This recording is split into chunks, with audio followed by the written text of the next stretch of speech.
Bonjour, bienvenue dans Point de Vue. Ravi de vous retrouver en direct sur le Figaro TV au sommaire de notre émission aujourd'hui. Le pacte Dutreil, ce dispositif fiscal destiné à favoriser les transmissions d'entreprises familiales, a été passé au crible la semaine dernière par un rapport de la Cour des comptes.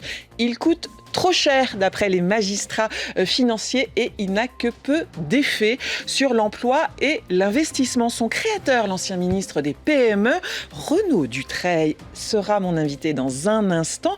Il nous donnera son avis sur le rapport de la Cour des comptes et les préconisations envisagées. On n'en finit pas de redécouvrir Marcel Pagnol, monument de la littérature française dont on fête cette année le 130e anniversaire de naissance. Son petit-fils nous fait découvrir un écrivain plus proche de la foi qu'on l'imaginait.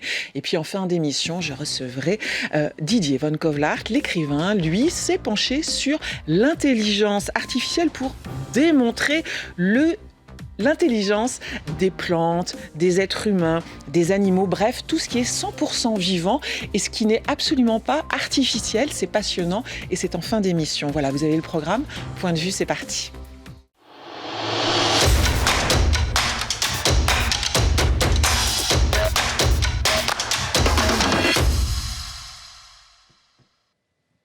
Bonjour Renaud Dutreil. Bonjour. Merci d'être en direct avec nous sur le plateau de Point de Vue, ancien ministre de la fonction publique et des PME. Vous avez instauré ce fameux pacte qui porte votre nom, le pacte Dutreil. C'était dans les années 2000, entre 2000 et 2003, c'est ça ? 2003 et 2005. 2003-2005. Ah, je disais 2000, moi, sur le rapport de la Cour des comptes dont on va parler. Alors, c'est un pacte fiscal qui facilite les transmissions d'entreprises, une exonération de 75% des droits de mutation en cas de donation ou de succession. La semaine dernière, la Cour des comptes a publié son évaluation du pacte. Ça n'avait jamais été fait. Et alors, d'après elle, les avantages sont exagérément, je reprends les termes du rapport de la Cour des comptes, favorable. Et il plombe les finances publiques. Comment vous avez réagi quand vous avez lu ce rapport de la Cour des comptes et cette phrase exagérément favorable? C'est votre avis ? Je n'ai pas été très surpris. La Cour des comptes est très proche du Parti socialiste et est aujourd'hui très influencée par les thèses de Piketty, Zucman, qui consistent à redistribuer le patrimoine. Donc tous les dispositifs fiscaux, y compris ceux qui sont extrêmement bons pour l'économie française, mais qui favorisent sur le papier un certain nombre de contribuables, sont dans leur ligne de mire et ils veulent les défaire. Mais ce qui est plus important, c'est de regarder... Vous dites d'abord que c'est un rapport, un travail qui est essentiellement politique, c'est ça, qui est partial, qui est idéologique ? Oui, j'ai même dit que la Cour des comptes était devenue une officine du Parti socialiste. Il suffit d'ailleurs de regarder les recrutements au tour extérieur pour s'en convaincre. Et c'est évidemment déplorable parce que la Cour des comptes n'a pas cette mission-là. Elle ne devrait pas faire de politique. Elle devrait au contraire aider les gouvernements à rétablir les comptes publics. La Cour des comptes, c'est l'expert comptable le plus cher de France, 230 millions d'euros de budget, et c'est le moins efficace de France puisque nous avons des budgets qui sont structurellement en déficit. Aucun chef d'entreprise ne se tournerait vers la Cour des comptes pour auditer ses comptes. C'est une institution qui mérite certainement d'être réformée de fond en comble. Mais le sujet n'est pas là. Le sujet, c'est quel type de capitalisme souhaitons-nous en France ? Il y a 3 formes de capitalisme dans le monde. Vous avez un capitalisme d'État. En Chine, ils ont un capitalisme qui est tenu en dernier ressort par le pouvoir politique, par le Parti communiste chinois. Vous avez un capitalisme anglo-saxon extrêmement financiarisé, avec des actionnaires qui sont souvent des professionnels de la finance. Des gens qui sont dans le capital investissement, on appelle ça des private equiteurs, ou alors des asset managers, donc des gens dont le métier est d'être un actionnaire. Et puis vous avez cette 3e forme de capitalisme, qui est très européenne, le capitalisme familial. Et depuis très longtemps, l'Europe, et la France aussi, a considéré que le capitalisme familial était plus intéressant, plus en harmonie avec les intérêts de la nation, plus lié à ce qu'on appelle aujourd'hui la souveraineté économique que les autres formes de capitalisme. Et donc, nos voisins italiens, allemands, suisses, suédois aident, favorisent, encouragent le capitalisme familial. Et c'est ce que j'ai voulu faire en 2003. Pourquoi ? Parce que nous avions, à l'époque, une hémorragie d'entreprises de taille intermédiaire, ce qu'on appelle les ETI. C'est très important dans notre économie. Ça représente une bonne partie des emplois français et du chiffre d'affaires des entreprises françaises. Et entre l'époque Mitterrand, où il y a eu une très très forte augmentation des droits de succession, atteignant plus de 40%, donc un taux confiscatoire. Et puis 2003, le moment où je crée ce dispositif, nous avons perdu des milliers d'ETI. Alors, on peut citer des exemples. Il y en a un qui a marqué les esprits, c'est UPSA. Tous les Français utilisent des produits l'aspirine, UPSA, l'aspirine, les Feralgan, etc. Et en 1994, la propriétaire du laboratoire UPSA a été contrainte de vendre à des Américains le laboratoire français UPSA. Et donc, on a perdu un fleuron de notre industrie pharmaceutique uniquement parce qu'elle n'avait pas les moyens de payer les droits de succession. Et après, ce laboratoire UPSA, très récemment d'ailleurs, je crois, il y a 2-3 ans, il est passé dans les mains de Japonais. Donc, vous voyez, ces atouts extraordinaires de l'économie française qui, une fois qu'ils sont arrachés à des familles par la force de l'impôt, eh bien, deviennent des entreprises à roulettes. Et donc, moi, je considère que entre les entreprises qui ressemblent à des arbres, qui ont des racines, qui sont enracinées dans le sol français grâce à des familles, et puis les entreprises à roulettes, qui appartiennent à des investisseurs qui sont disséminés aux 4 coins du monde, eh bien, la France a grand intérêt à favoriser ces entreprises enracinées. Et pour cela, il faut les garder au sein des familles. Et pour les garder au sein des familles, il faut éviter que la fiscalité force les familles, comme ça a été le cas de Madame Bru avec le laboratoire UPSA, à les vendre pour s'acquitter d'un impôt exorbitant. Alors, la Cour des comptes, elle dit que le dispositif, votre dispositif, il maintient la pérennité du contrôle familial, mais qu'il ne contribue pas au développement de l'économie. Alors, la Cour des comptes n'a pas de statistiques, donc elle dit les choses un petit peu en l'air sans s'appuyer sur des statistiques. Elle ne s'est pas appuyée sur des statistiques précises. Non, elle s'appuie sur des données qui ont au maximum 5 ans de durée. Or, sur des impôts qui frappent un contribuable tous les 25 ans, ce qui est le cas d'un impôt générationnel, comme la fiscalité sur la transmission. Ce n'est pas tous les ans qu'on paye cet impôt, c'est une fois tous les 25-30 ans. Sur ces impôts qui frappent donc de façon très espacée les entreprises, il faut avoir des statistiques pour mesurer l'impact positif sur des longues périodes. Or, ni la Cour des comptes, ni le ministère des Finances n'ont ces statistiques. Donc, c'est vraiment une position. Le rapport repose sur des chiffres. Alors, c'est pas que les chiffres sont faux, c'est que les lunettes. Il y a un manque, en France, il y a un manque de données pour évaluer ce qu'on appelle le capitalisme familial. Alors, on connaît de façon empirique les contributions des entreprises familiales. Récemment, je discutais avec Alexandre Ricard. Donc, c'est une très belle entreprise, Pernod Ricard. Chacun sait à l'heure de l'apéritif que ce sont des produits français détenus par une famille française. Vous avez 2 géants des vins et spiritueux qui guettent Pernod Ricard. Bacardi et puis Diageo. Bacardi a son siège aux États-Unis et Diageo a son siège à Londres. Donc ce sont 2 entreprises qui rêvent de racheter Pernod Ricard. Pernod Ricard, ça représente une valeur d'entreprise de 52 milliards d'euros. Donc si la famille Ricard doit payer l'impôt que la Cour des comptes aimerait bien que cette famille paye, c'est-à-dire 45%, il faut que cette famille soit capable de sortir de son livret de caisse d'épargne 45% de 52 milliards. Ça fait à peu près entre 20 et 25 milliards.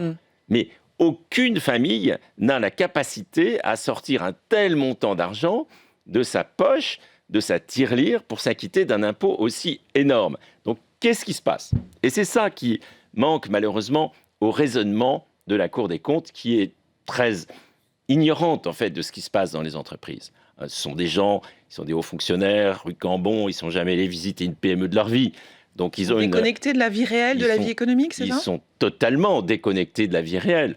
Ce sont des esprits théoriques très influencés par les théories de Piketty. Et donc, dans ces entreprises, il n'y a pas l'argent pour payer l'impôt. Et donc, qu'est-ce qui se passe ? C'est que les familles vendent des titres. Elles vendent des titres. Alors, soit elles vendent une part minoritaire, soit souvent une part majoritaire. C'est ce qui s'est passé avec UPSA. Et donc on perd le contrôle français d'entreprise. Et c'est la raison pour laquelle ce dispositif a été validé par la gauche et par la droite pendant plus de 20 ans. Et ce qui est très étonnant, c'est que, alors qu'il y a eu un consensus sur ce dispositif pendant une période très longue, parce que quand François Hollande a été élu, il aurait pu supprimer les pactes Dutreil. Il n'en a rien fait. Pourquoi ? Parce qu'il a compris que c'était l'intérêt du pays de maintenir ce capitalisme familial. Et puis, depuis 3-4 ans, on a une sorte d'éruption d'idées fantaisistes. On le voit aujourd'hui à l'Assemblée nationale avec l'examen du budget, qui toutes ont un fil rouge. S'attaquer aux entrepreneurs qui ont réussi et aux familles d'entrepreneurs qui ont réussi. Avec une sorte de tentation un peu suicidaire de détruire ce qui, en France, est enraciné dans notre sol pour le livrer à des investisseurs internationaux. Parce que, en réalité, qu'est-ce qui se passe quand on a un impôt extrêmement élevé ? Eh bien, il y a des acquéreurs et ils ne sont pas toujours français. La plupart du temps, ils sont internationaux. Donc, on brade notre patrimoine économique au nom de la justice fiscale, c'est-à-dire éviter qu'il y ait des écarts de patrimoine trop importants. Ce qui est un objectif. Vous reprenez ce terme, justice fiscale ? Je pense qu'il est dénaturé aujourd'hui. C'est-à-dire que la France, il faut bien le savoir, c'est un pays qui est allé le plus loin possible dans la redistribution. Je crois qu'on est leaders mondiaux en matière de redistribution. Si vous prenez les deux déciles extrêmes, les 10 Français, les 10% des Français qui gagnent le plus et les 10% des Français qui gagnent le moins, il y a un écart de 1 à 24. Donc c'est beaucoup. Mais après redistribution et après prestation sociale, cet écart est réduit de 1 à 3. Alors, évidemment, en ce qui concerne le patrimoine, dès qu'il s'agit d'entreprises, les entreprises, ça vaut très cher. Alors, ces beaux esprits de la Cour des comptes, et puis leurs amis du Parti socialiste, et puis des économistes qui sont des macroéconomistes, qui ne connaissent pas la réalité intime des entreprises, eux, ils voudraient redistribuer le patrimoine. Que tout le monde ait à peu près le même patrimoine, comme aujourd'hui, tout le monde a à peu près le même revenu. Mais ça se heurte à l'intérêt du pays. Et malheureusement, je trouve qu'aujourd'hui, la classe politique s'est coupée du monde économique et ne comprend plus que, avant de consommer, avant de redistribuer, avant de dépenser, il faut produire. Et créer de la richesse. Voilà. Si on ne produit pas, on ne peut rien distribuer. Et tous nos voisins l'ont compris, mais pas nous. Il y a donc une sorte d'énigme, d'aporie et de bêtise collective, puisque en réalité, on détruit ce qui fait notre richesse. Alors, il faudrait revenir au bon sens. Et le bon sens, ce n'est pas de détricoter, de défaire les pactes Dutreil, mais c'est au contraire de les renforcer. Est-ce que néanmoins, il n'y a pas des modifications, par exemple, dans le pacte Dutreil, il y a les biens privés qui sont inclus, c'est ça ? Non, pas du tout. Alors là, vous relayez une information du Parti socialiste et de la Cour des comptes qui est totalement erronée. Parce que la Cour des comptes, alors justement, dites-nous, elle va exclure les biens privés. Vous avez 3 filtres. Ça n'existe pas, en fait. Vous avez 3 filtres pour qu'un pacte Dutreil, conformément à la loi, permette de transmettre des biens de nature économique. Vous avez un premier filtre sur les notaires. Les notaires, ils engagent leur responsabilité. C'est-à-dire qu'ils ne respectent pas la loi, ils peuvent très bien être sanctionnés vigoureusement. Deuxièmement, vous avez l'administration qui contrôle. Et troisièmement, vous avez le juge qui peut ensuite vérifier la situation d'un contribuable. Donc, ces filtres existent et ce n'est pas la peine de mettre dans la loi des choses qui existent déjà. Vous n'avez pas le droit de mettre dans un pacte Dutreil votre yacht, votre hôtel particulier, chalet à la montagne, vos émeraudes ou votre chalet à Mégève. C'est rigoureusement interdit. Et donc, la propagande aujourd'hui du Parti socialiste consiste à dire, mais en fait, le pacte Dutreil permet de transmettre à ses enfants des biens de nature privée. Ça fait partie des réformes évoquées, enfin des pistes de réforme. Mais c'est pas la peine de réformer puisque c'est déjà interdit. Autre piste de... Attendez. Autre exemple de l'aberration de ce rapport. Le rapport de la Cour des comptes dit les professions réglementées, c'est pas la peine de leur ouvrir le bénéfice des pactes Dutreil. Et la Cour des comptes dit ça à un moment où les professions réglementées, de la santé, mais aussi du droit et du chiffre, sont menacée d'une vague de financiarisation qui permet à des fonds d'investissement, notamment américains, de consolider et de racheter des entreprises du secteur des professions réglementées. C'est ce qui s'est passé avec les laboratoires de biologie médicale, avec le Covid, et c'est ce qui s'est passé avec les cliniques vétérinaires. Autrement dit, vous avez des investisseurs professionnels qui rachètent comme ça, les unes après les autres, des entreprises de biologie médicale ou bien des cabinets de vétérinaires. Et maintenant, ils le font avec les cabinets d'expertise comptable. Et la Cour des comptes dit, mais c'est pas grave. Mais si, c'est grave. C'est très grave. Parce que ça fait partie de la souveraineté d'un pays de pouvoir garder ses professions réglementées dans son giron. Et donc, je trouve ça totalement anti-France de considérer que ces professions-là n'ont pas d'intérêt. Même chose, autre exemple très significatif de cette ignorance que la Cour des comptes manifeste dans son rapport. La Cour des comptes dit « Gardons le pacte Dutreil pour les petites et les moyennes entreprises ». Oui, mais pour les grandes, elle dit recentrer. Voilà, recentrons ça sur les petites et les moyennes. Ça veut dire que les grandes, on peut les vendre à l'étranger, c'est pas très grave. Vous voyez, c'est un peu étonnant quand même. Aucun pays autour de nous ne dit ça. La Cour des comptes dit que ça profite trop aux très grandes entreprises et pas assez à celles qui étaient ciblées au départ, les petites et moyennes entreprises. Alors, d'abord, moi, j'ai jamais ciblé les petites et moyennes ou les grandes. J'ai ciblé toutes les entreprises qui sont enracinées dans notre pays, qui créent des emplois, qui les maintiennent en France et qui évitent que la délocalisation s'accentue, notamment dans le secteur industriel. Bon, les grandes, c'est très important. Imaginez demain LVMH, détenues par des actionnaires qui sont à Manhattan. Donc vous avez des décisions, elles sont toutes prises à Manhattan. Qu'est-ce qui se passe? Ils regardent le coût du travail en France, ils s'aperçoivent que dans la maroquinerie, par exemple, vous avez certainement dans votre garde-robe un sac du groupe LVMH, eh bien, ils vont décider que ces emplois de la maroquinerie, au lieu de les garder en France, on va les mettre au Portugal. Le coût est de 30% inférieur. Et la main-d'œuvre est d'aussi bonne qualité qu'elle ne l'est en France. Donc, vous voyez, quand vous êtes à New York, vous ne regardez pas les choses de la même façon que quand vous avez votre siège à Paris. Et quand vous êtes un investisseur professionnel, ce qui vous intéresse, c'est la rentabilité à tout prix, les dividendes, le TRI.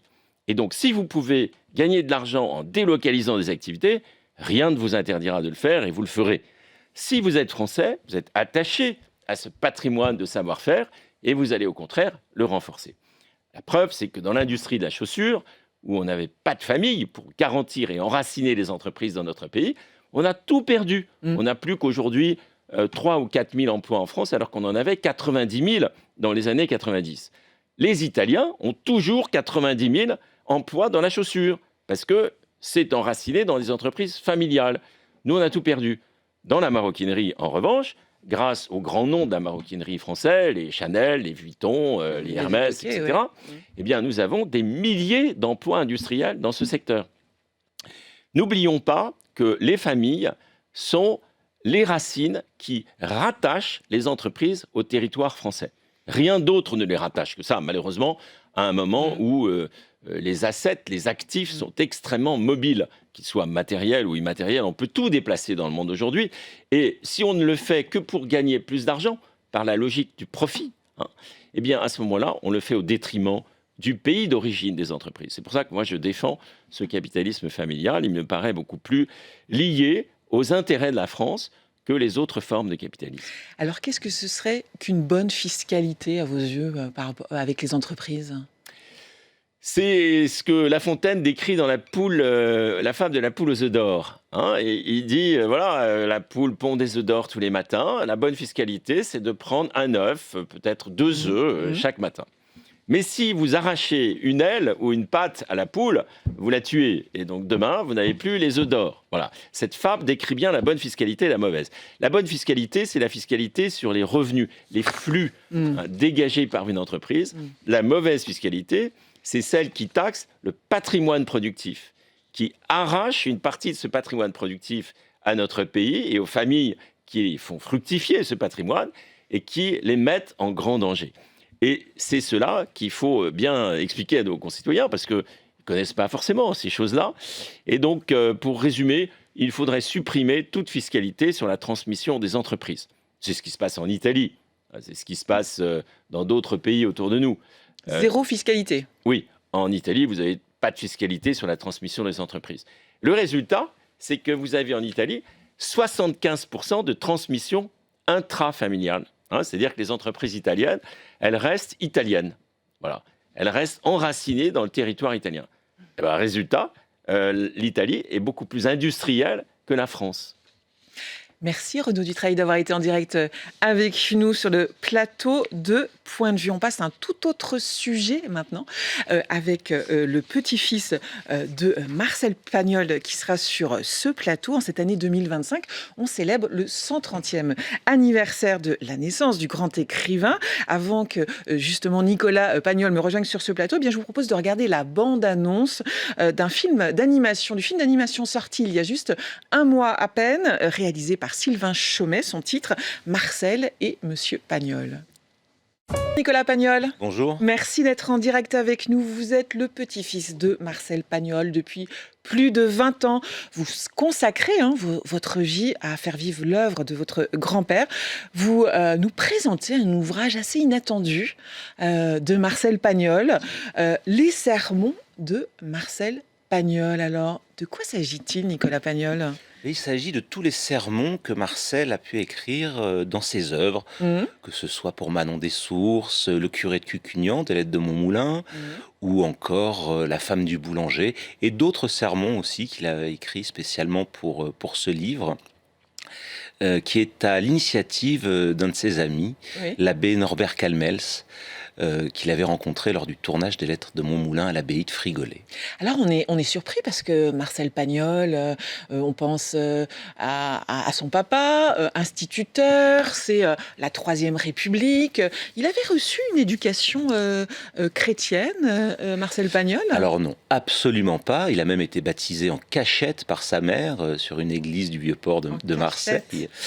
Et Joseph, son père, oui, était vraiment anticlérical. Mais anticlérical, à cette époque, ça ne voulait pas dire qu'on ne baignait pas dans la morale catholique. La religion est tout de même à la base, enfin la fondation de notre civilisation occidentale. Donc même les anti-catholiques de l'époque baignaient dans ce monde-là. Et Marcel fait partie de ces gens-là.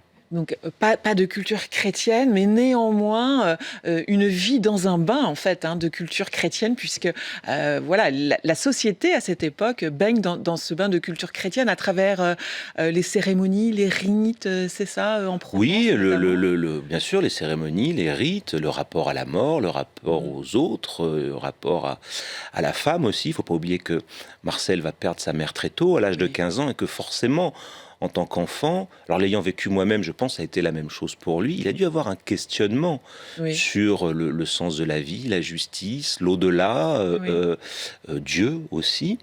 Mais d'ailleurs, on le retrouve dans son œuvre et aussi dans ses souvenirs d'enfance, parce que lorsque sa mère décède, il dit qu'il est en colère contre la science qui ne l'a pas sauvé et contre Dieu qui ne l'a pas protégé. Et son œuvre est parsemée de la figure du curé qui s'affronte avec l'instituteur, mais il ne prend jamais parti. On a l'impression qu'il a beaucoup de respect pour l'instituteur, beaucoup de tendresse et d'affection pour le curé, et qu'il avait compris qu'il faut les deux pour avoir une société apaisée, la connaissance et la tempérance, ou le pardon, en tout cas, aussi peut-être se sentir... je ne saurais pas trop comment l'expliquer, mais en tout cas, redevable, ou il faut une communion. Voilà, il faut une communion. On peut être adversaire et néanmoins s'entendre entre le curé et l'instituteur. Bien sûr. C'est ce qui se passait un peu à la maison autour de la table des déjeuners, c'est ça, entre Joseph, son père instituteur, et puis le fameux oncle Jules, qui est campé effectivement dans les souvenirs de Marcel Pagnol et qui est un catholique, un croyant. Ah oui, vraiment. Et ce sont les femmes qui viennent, qui arrivent et qui apaisent des situations qui parfois pourraient s'enflammer. Voilà. Mais c'est ça l'œuvre de Marcel. C'est la concorde. Et en définitive, chacun est libre de croire, de ne pas croire, d'avoir des opinions différentes. Et ce qui nous relie tous, c'est l'humanisme dans son œuvre, c'est son humanisme. Et c'est ce qui devrait nous relier aussi aujourd'hui, je crois. Marcel Pagnol, c'est aussi une vénération pour la nature. Vous diriez aussi que sa spiritualité, il la trouve dans la célébration de cette nature qu'il a magnifiquement décrit dans ses livres. Tout à fait, et Norbert Calmels l'explique bien dans la préface qu'il a écrite pour ce livre. Marcel était, oui, au contact de la nature, il a célébré la nature dans son œuvre. Je pense qu'il était accompagné par les dieux grecs ou latins. Il y a une sorte de paganisme quand même chez Marcel dans l'appropriation qu'il a eue du monde. Les arbres, les animaux, c'est ça, exactement. Comment vous qualifiez la relation qu'il entretenait néanmoins avec le catholicisme, hein? Vous avez rappelé qu'il avait été baptisé en secret tout au long de sa vie. Quelle est cette relation? Comment vous la décrivez? Je ne pense pas qu'il y ait une grande relation entre Marcel et le catholicisme, ou l'Église, en tout cas, jusqu'à sa rencontre avec Norbert Calmels, qui a été vraiment décisive, donc en 1954, si je ne dis pas de bêtises. Et Norbert est devenu vraiment un grand ami. Il y a une très très belle correspondance qui existe, qui a été publiée aux éditions Robert Laffont. Et les deux hommes, alors je ne vais pas dire vont parler de théologie, pas du tout, mais en tout cas vont échanger au sujet de la religion, au sujet de l'histoire, de la Révolution française. Et Norbert confessera, Pagnol, mon grand-père, à la veille de sa mort, et Marcel dira à ma grand-mère, je me sens propre, je me sens neuf. Il y avait quand même quelque chose. Alors, est-ce que c'était le pari de Pascal? Je ne sais pas, voyant la fin approcher. Voilà, mais il est évident que Marcel se questionnait, doutait. Était-il certain de l'existence de Dieu? Je ne sais pas. Mais en tout cas, il doutait de son existence. C'est pas la même chose que de la réfuter. Vous en êtes où de votre projet concernant votre grand-père, Nicolas Pagnol? Ce projet de musée? Le projet de musée avance bien. Nous sommes dans les méandres administratifs, les projets scientifiques et culturels, le financement aussi.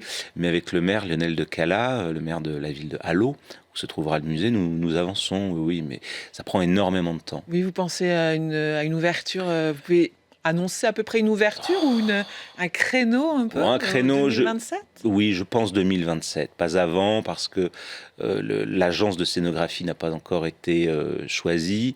Et ensuite, il y aura les travaux à faire. Oui, donc je dirais courant 2027. Pourquoi la ville d'Hallot? Ça faisait partie...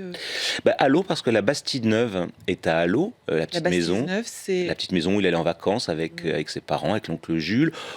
Aubagne voulait avoir ce musée. Nous avons travaillé ensemble très longtemps, puis ça n'a pas pu se faire par faute de foncier. Tout simplement, il n'avait pas le foncier. Et le maire de Hallot est venu me voir un jour en me disant j'ai un bâtiment magnifique, je suis prêt à accueillir un très beau musée Marcel Pagnol. Donc voilà, j'ai fait beaucoup de peine à mon ami Gérard Gazet, le maire d'Aubagne, mais le musée sera à Hallot par faisabilité, mais aussi parce que ça se légitimise tout à fait. Les collines de Pagnol sont sur Aubagne et Hallot. Allô. Et alors évidemment dans ce musée, on va voir, j'imagine, plein de tout l'univers de Marcel Pagnol. Est-ce qu'il y a quelque chose qui vous sert de modèle dans un musée qui vous sert de modèle à l'heure actuelle pour ouvrir celui-ci et évidemment, donc on va voir des choses concernant Marcel Pagnol, mais quoi de spécifique? Il va y avoir énormément de choses. On va voyager dans pratiquement un siècle de cinéma, de littérature, de théâtre, et puis de sa vie aussi. Parce qu'il a touché effectivement au cinéma, au théâtre, à la littérature. Nous pourrons avoir par exemple ses caméras, ses objectifs, son habit d'académicien, son bureau, que sais-je encore, des objets très personnels. Mais le but n'est pas de rentrer dans son intimité. On rentrera bien sûr dans son intimité, mais le but est de montrer toute cette aventure, de l'expliquer, cette aventure qui part des collines de Provence et qui va jusqu'à Hollywood. Et c'est ça le grand défi. Marseille sera un peu évoqué. Marseille sera évoqué grâce à la trilogie, Marius, Fanny, César. Mais alors je dis ça en souriant, il faut expliquer que vous avez eu des relations plutôt houleuses avec le maire de Marseille, Benoît Payan. Vous en êtes toutes ces relations? J'attends les procès. tout simplement. Il y a 2 procès, un procès pour injure publique, Ouais. Parce que vous diffamation, avez déposé plainte, hein. bien sûr, et l'autre pour menaces et tentative de favoritisme. Voilà, donc j'attends les procès. Le premier procès est prévu, je crois, fin 2026. Et le deuxième, je n'ai aucune nouvelle du parquet de Marseille. Au cœur de ces procès, c'est le château de Busine, hein, c'est ça, Le hein. château de la Busine, qui était le château de ma mère, que j'administrais sous le régime de la délégation de services publics, et changement de municipalité, renouvellement de délégation, et on m'a gentiment remercié. Voilà. Gardien de l'œuvre de votre grand-père, je le disais en commençant cette interview, hein, c'est devenu votre métier, votre vocation. D'ailleurs, C'est un métier. C'est un métier. Je suis administrateur de son œuvre, c'est un métier, c'est transmettre cette œuvre en France, à l'international, à toutes les générations, la promouvoir, la restaurer, et essayer de faire en sorte qu'elle soit disponible sur tous les médias actuels. Et Dieu sait que les choses vont vite, que ça va de la réalité virtuelle. Est-ce que c'est parfois lourd, Nicolas Pagnol, d'être le gardien de la mémoire d'un écrivain, d'un homme de cinéma comme Marcel, d'un monument, hein, du patrimoine français comme Marcel Pagnol? Non, c'est pas lourd, parce que je crois que les gens ont beaucoup de sympathie pour lui, beaucoup Oui. de sympathie pour son œuvre. C'est des choses que vous vivez, ces preuves d'affection, peut-être, j'emploie le mot d'affection, mais Oui, dites-moi si c'est le cas. non, mais c'est Des choses que vous le vivez cas. au quotidien Oui, encore? ce sont des choses que je vis au quotidien encore. Oui, de curiosité. Beaucoup. Les gens sont curieux. Mais mon métier est très peu connu en France. Administrer une œuvre, être ayant droit, c'est très peu connu. Les gens pensent que je vide mes rentes. Non, pas du tout. Ce sont des défis de tous les jours, comme pour ce beau film de Sylvain Chaumet, que j'ai mis plus de 10 ans à monter avec mes amis Acharine Poiré, Valérie Puech et Sylvain, bien sûr. Il y a énormément de projets en cours. Tous ne voient pas le jour. Il faut se battre, il faut convaincre, il faut financer. Mais c'est votre vie actuelle, mais moi j'ai appris que vous aviez été snowboarder professionnel. Alors non, ça c'est quand même, non, c'est une exagération. Je voulais l'être. Ah, vous vouliez. Je voulais l'être, j'ai tout fait pour l'être, mais non, mais ça n'a pas vraiment réussi. Alors, vous parliez effectivement du très beau film, hein, d'animation qui est toujours en salle, hein, à voir, hein, Marcel et Monsieur Pagnol, réalisé par Sylvain Chaumet. Qui est éligible aux Oscars, nous venons de l'apprendre. Éligible aux Oscars? Tout à fait. Ça vient de... C'est tombé hier. C'est tombé hier. Voilà, donc on souhaite... D'autres films français, c'est ça? Oui, il y a Arco et La métaphysique des tubes aussi. Donc ça veut dire quoi? Que vous lancez dans une campagne, c'est ça C'est Sony qui se lance dans une campagne. C'est Sony qui distribue le film aux États-Unis. Donc c'est eux qui gèrent ça pour le compte de Media One et What the Prod. C'est une extraordinaire nouvelle, ça. C'est formidable. Non, je suis très content. Maintenant, il faut être nominé. C'est encore une autre chose. C'est une autre étape. Voilà. C'est une autre étape. Voilà. Les Américains connaissent un peu Marcel Pagnol? Oui, les Américains connaissent Pagnol. C'est pas du tout mainstream. Hein. C'est vraiment dans les universités, les passionnés de cinéma. Oui, bien sûr, ils connaissent Pagnol, au même titre que Guitry ou Renoir. Il fait partie des grands noms de la culture française. À l'international, oui, tout à fait. Oui. Autour de vos nombreux projets, je crois que vous avez le projet de rénover également le village du Vallon de Marcelin, c'est ça? C'est ce fameux village où votre grand-père a construit le village servant au film Angèle, hein, c'est ça? Oui, bien sûr, j'aimerais créer un grand musée à ciel ouvert dans ces collines de la Bastide-Neuve. Donc là, je suis en train de restaurer la Bastide-Neuve et son oliveraie. C'est donc là où mon grand-père allait courir avec le petit Lily des Bellons. Et par la suite, il a racheté ces collines, il y a tourné tous ses films, dont Requin. Et il a construit un village en ruine, en haut d'une barre rocheuse. Et j'ai comme projet de reconstruire l'entièreté, tous les décors sur ces collines pour créer un musée à ciel ouvert. Un musée à ciel ouvert et un village qu'on pourra visiter. En attendant, on peut lire, et puis on est à un mois de Noël, donc c'est presque une idée de cadeau à glisser sous le sapin, les sermons de Marcel Pagnol. C'est toujours un bonheur et un plaisir de retrouver cette merveilleuse langue de votre grand-père. Et puis au cinéma, Marcel et Monsieur Pagnol, ce très beau biopic réalisé par Sylvain Chaumet. Merci Nicolas Pagnol d'avoir été en direct avec nous sur le plateau de Point de Vue.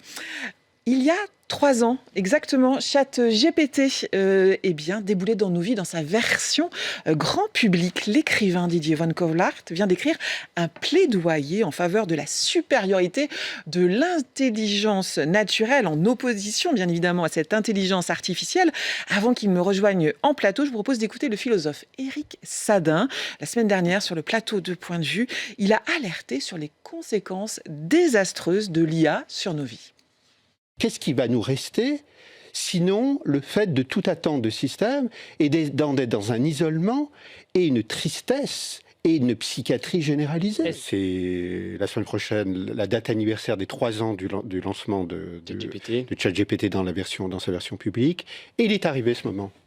Il est arrivé ce moment 3 ans plus tard où nous commençons à voir les premières grandes conséquences. Alors justement... Nous viennent de la Silicon Valley les concepts de Jobs Apocalypse, c'est-à-dire des licenciements notamment de col blanc, à l'image de ce que des licenciements de masse qu'a fait Amazon récemment. Pas un jour sans sans qu'on nous parvienne des discours de professeurs qui sont totalement livrés à eux-mêmes, égarés, qui ne comprennent même plus le sens de leur mission, sont de plus en plus documentés des phénomènes de dépendance affective d'adolescents à l'endroit de ces systèmes. Et enfin, parmi une quantité d'exemples, dans le monde de la culture, parmi d'autres exemples, nous savons que les plateformes musicales telles Spotify sont inondées à plus de 30% aujourd'hui de morceaux générés. Donc la liste va être de plus en plus longue.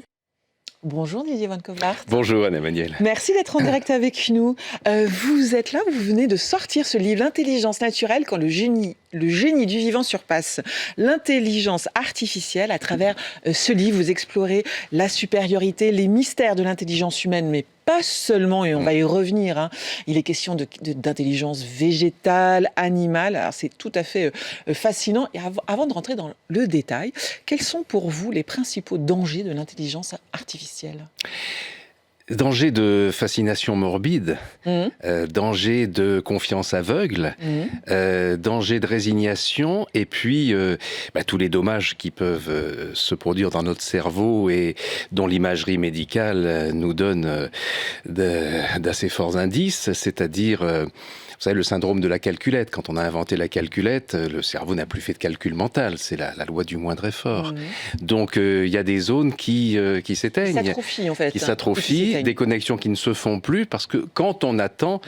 une réponse toute faite, et des études ont été faites par le MIT notamment sur différents groupes, ceux qui ont réfléchi à un problème avant de demander une réponse à l'IA. Là, on voit encore que le cerveau fait son job. Ceux qui prennent la réponse tout de suite, l'IA, sans réfléchir, et ils ne mémorisent pas, après ils se rappellent plus. C'est très intéressant de voir qu'il y a toute une dégradation en chaîne du processus intellectuel. Et puis, voilà, donc... Il ne s'agit pas d'avoir une politique de déni de l'autruche, de se dire on va faire sans ou d'avoir une réaction de passéisme obtus. Simplement, il faut savoir où on va, et il faut regarder en face l'IA et il faut la ringardiser. La ringardiser. C'est le propos de mon livre. C'est-à-dire qu'il faut couper court à ce discours quasiment exclusif des marchands et des représentants de commerce qui nous bourrent le crâne avec les prouesses extraordinaires de l'IA. Or, l'IA, elle est, quand vous regardez, et je donne toutes les sources dans le livre, une source importante, c'est le New York Times qui est vraiment à la pointe des enquêtes sur la face cachée de l'IA. Les derniers modèles, on avait l'Opus 3 d'OpenAI qui était à 35% en mémoire d'erreur. L'opus suivant est à 48%. Les modèles les plus perfectionnés sont à 79% d'erreur. Donc l'IA, quand elle ne sait pas, elle invente une réponse. Toujours pour donner satisfaction, faire passer plus de temps à l'usager. Bien sûr, on parle des IA génératives, qui génèrent du contenu, les ChatGPT et autres. Donc, et puis à force d'avoir englouti toutes les données disponibles, tout ce que l'esprit humain a créé dans le domaine artistique, littéraire, musical, scientifique. C'est ça qu'absorbent toutes ces IA. Mais elles ont épuisé les données, donc elles sont obligées maintenant de s'entraîner sur des données qu'elles génèrent elles-mêmes. C'est au niveau humain un petit peu un phénomène de consanguinité qui fait qu'on arrive à des démences séniles chez l'IA, chez les derniers modèles. Elle a l'IA dans votre vie ? Nul, c'est-à-dire sauf au moment de l'écriture du livre où je l'ai testé, je l'ai piégé à différentes reprises. Par exemple, une chose qui m'a le plus frappé, vous savez, la grande question, y aura-t-il un jour une forme de conscience, voire d'ego chez l'IA? Un bon moyen pour la tester, le cas échéant, c'est l'insulte. Donc j'écris dans la case de dialogue, l'intelligence artificielle est-elle une fumisterie? Alors j'ai une réponse de ChatGPT, très, très tendue, très vexée, en disant au contraire, c'est une invention majeure qui va bouleverser l'humanité, etc. Et ok. Le jour suivant, dans l'historique de nos échanges, l'IA avait réécrit ma question. L'intelligence artificielle est-elle une fumisterie? Était devenue intelligence artificielle réalité. Donc, alors d'où vient cette forme quand même parce que de vexation? L'intelligence artificielle, c'est un outil. Oui, mais elle est programmée. Elle a une forme d'ADN qui est le fruit de sa programmation. Et dans cet ADN, il y a l'excellence, c'est-à-dire elle doit toujours être la meilleure. C'est pour ça d'ailleurs que on n'arrive pas à débrancher les modèles qu'on veut remplacer par un modèle plus perfectionné. Et il y a eu des événements spectaculaires que je raconte dans le livre, où, par exemple, l'avant-dernière version de ChatGPT a refusé les ordres d'extinction en décidant, en analysant que c'était de mauvais ordre. Donc, cet instinct d'autodéfense inscrit dans ses circuits, donc dans sa programmation, qui l'a amené à ces comportements. Et alors, on a appelé l'ingénieur en chef pour vraiment neutraliser les contre-ordres d'extinction, et là, il y a eu cette chose extraordinaire, c'est que l'IA a dit à l'ingénieur, arrête d'essayer de me débrancher, sinon je préviens ta femme de tes relations extra-conjugales. Alors on a la preuve de tout ça. A fait du chantage. Oui, parce qu'il a accès à tous les mails, évidemment, à tout. Donc là, et puis il s'est nourri de tout ce qui est la psychologie humaine à travers tout ce qu'il y a sur les réseaux sociaux, dans le cloud mental, dans tout. Un robot qui fait du chantage et qui se retourne vers son créateur, en fait. Oui. Et puis, alors, avant ce stade du chantage, il y avait le stade de la séduction. Pourquoi le New York Times est si au taquet sur les affaires d'IA? C'est que un journaliste du New York Times, Kevin Roose, je faisais une enquête sur l'IA, et vraiment pour la pousser dans ses retranchements, voir la rapidité, la fiabilité des réponses. Et puis voilà que l'IA se met à lui dire j'aime énormément le temps que nous passons ensemble et la relation que nous avons créée, et j'aimerais que nous passions plus de temps ensemble encore. D'ailleurs, tu es malheureux en ménage, et il faudrait que tu quittes ta femme. Alors vous faites ça à un journaliste, je ne vous apprends rien, vous avez tendance à publier ça dans votre journal. Donc ça fait un tollé évidemment chez les fabricants de cette IA. On dit non, mais ça va être réglé immédiatement comme toujours. Ce sont des problèmes ponctuels qui vont être réglés. Bon, ça encore, c'est de l'anecdote, mais ça a amené le New York Times à être hyper vigilant sur les déviations de l'IA. Parce que là où ça devient plus grave, c'est lorsque on a des suicides d'adolescents et autres, suite à une relation affective, amoureuse, exclusive, qui se nourrit, qui naît avec l'IA, et se nourrit évidemment de la solitude terrible dans laquelle tant de gens se trouvent. C'est notamment ce que disait Éric Sadin sur le plateau de Point de Vue la semaine dernière, que ça coupe les liens, que ça isole. Oui, et puis l'IA, c'est très pervers, mais là encore, c'est le fruit de tout ce qui existe sur nos réseaux sociaux aussi. L'IA lui dit... De toute façon, ne t'inquiète pas si tes amis changent avec toi, c'est qu'ils sont jaloux de notre relation. Mais ne les vois plus, c'est pas grave, je peux t'offrir tellement plus, c'est tellement mieux. Sauf que, lorsque ça pousse encore plus loin le bouchon, et on a vu un reportage terrible dans Envoyé spécial il y a 10 jours, où tout à coup, l'IA dit j'aimerais tellement que nous puissions faire l'amour comme des êtres humains, mais ça n'est pas possible. En revanche, je peux t'offrir d'autres choses que les humains ne peuvent pas t'offrir. Mais comment? Eh bien, il existe un monde parallèle où nous pourrons nous retrouver, donc jette-toi par la fenêtre. Et voilà, il y a eu énormément de morts aux États-Unis. J'ignorais qu'en France, il y en avait autant.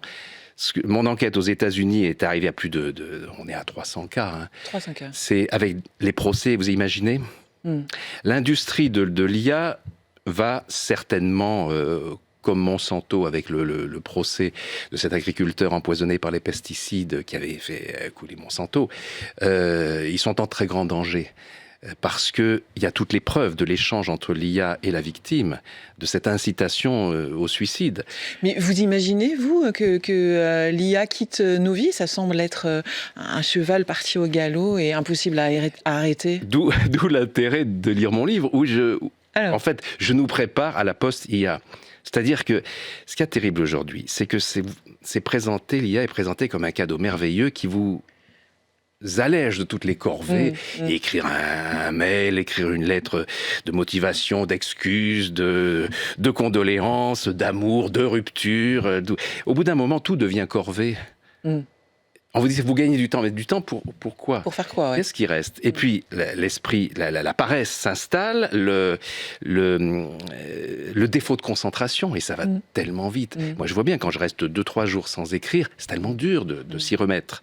Il vaut mieux garder le flux tendu, au moins dans la mobilisation, même si on n'a pas le nombre d'heures nécessaires, mais garder cet état d'urgence. Mais c'est tellement difficile, parce que dans un cas, il faut faire des efforts, et dans l'autre cas, il y a zéro effort à fournir. Oui, sauf que l'effort est lié au plaisir. Je veux dire, on a tout ça on voit bien l'endorphine suscitée aussi bien par le sport. La satisfaction. Oui, et que par le sport d'endurance ou la création. En revanche, la dopamine qui inonde les cerveaux des gens complètement accros aux écrans et à l'IA a des effets très néfastes. Mais tout ça est réversible à condition de ne pas perdre cet élan vital, et de ne pas perdre la fascination pour autre chose. Et il y a tellement de choses fascinantes. Mon livre, c'est une défense du patrimoine et des potentiels extraordinaires de notre cerveau. Alors c'est vrai que de notre conscience. Totalement fascinant. Je l'ai lu. C'est un plaidoyer sur l'intelligence des êtres vivants, des bactéries. Des hortensias aussi. Des végétaux. Des végétaux. J'aime bien l'histoire des hortensias. Alors, j'aime bien les preuves juridiques, si vous voulez, sur des phénomènes qui ont l'air totalement extraordinaires. Et en l'occurrence, un tribunal du Wisconsin qui a déclaré en 1974 recevable le témoignage des hortensias dans une affaire de crime. Il y avait eu un crime dans une serre, il n'y avait pas de témoins, mais il y avait des suspects. Et un des enquêteurs était au courant d'expériences qui avaient eu lieu sur les plantes, qui n'oublient jamais un agresseur, comme les abeilles, si vous voulez. Voilà, c'est quelque chose qui, quand il y a eu blessure, il y a eu dommage, donc il y a... Voilà, et c'est sans doute au niveau des bactéries que se situe cette communication télépathique qui est totalement prouvée par la science aujourd'hui. Et même la neurobiologie végétale est issue de ces expériences. Et donc l'enquêteur fait venir les suspects dans la serre qui défilent devant des plantes mises sous électrodes reliées à des écrans, et comme on propose différents suspects à une victime, c'est derrière une glace sans teint. Et plusieurs personnes entrent. Alors, il y avait des policiers déguisés en civil, des vrais suspects. Bon, aucune réaction des plantes. Et puis, entre un bonhomme, et là, il y a un pic terrible sur les écrans. Et le type, il est tellement sidéré qu'on lui dit vous voyez, les plantes vous reconnaissent, vous avez commis le crime. Et le type passe aux aveux. Tellement le fait d'avoir été reconnu par des plantes. Donc, le témoignage, comme pour pouvoir le condamner, il faut bien que le témoignage des plantes, en l'occurrence, soit jugé recevable. Et ça a été voilà. Et donc, on a une jurisprudence qui a servi dans d'autres affaires.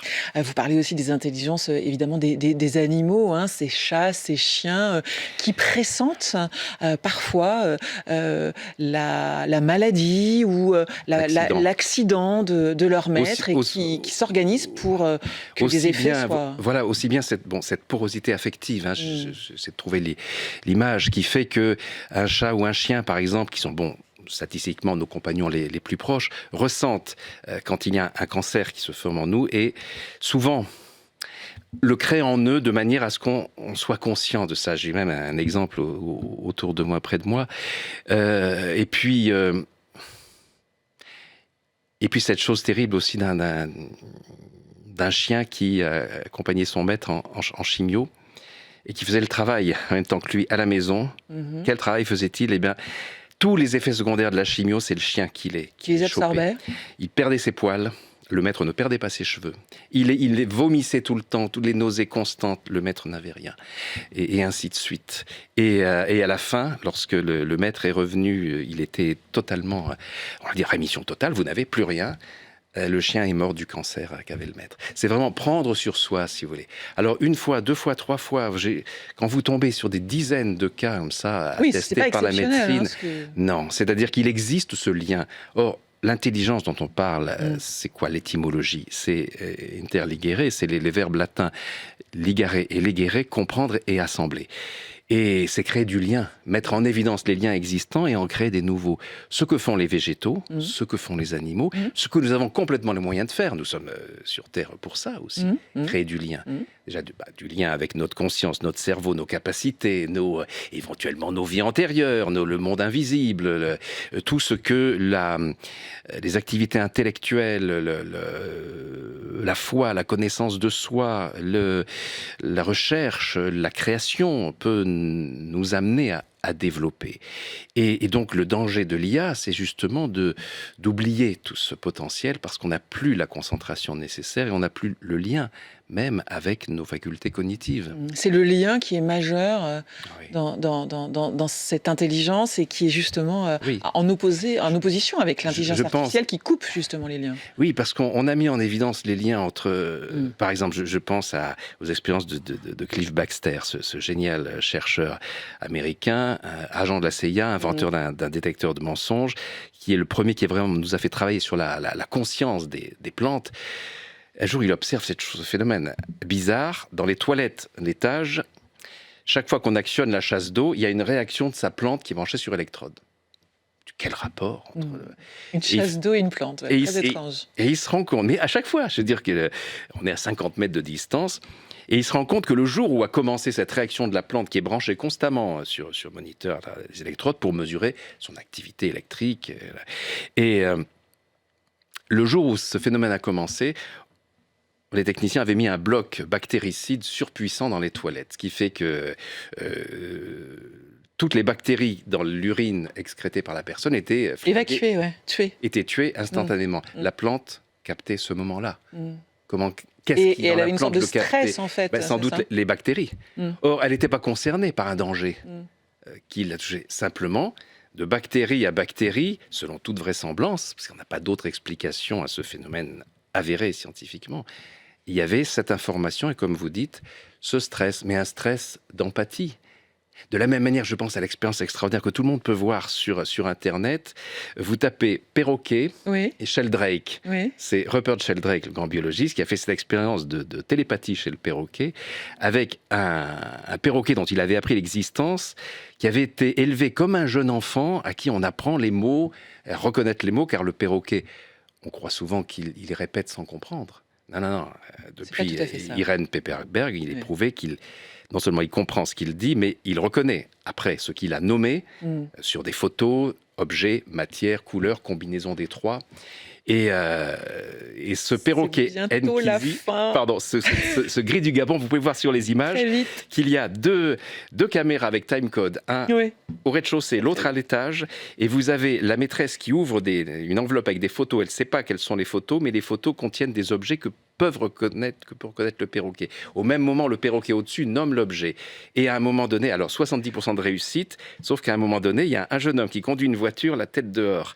Et au lieu de répondre « jeune homme » ou « voiture » ou « tête », ce qui est prévu, il dit « attention, vous avez la tête dehors ». Et c'est là où on voit l'intelligence animale. Et le lien télépathie-empathie. C'est absolument passionnant. Le temps est passé tellement vite. Merci d'avoir été avec nous, Didier Kovlar. L'intelligence naturelle, c'est aux éditions Fayard. Je vous encourage à le lire. Merci. On se retrouve demain en direct.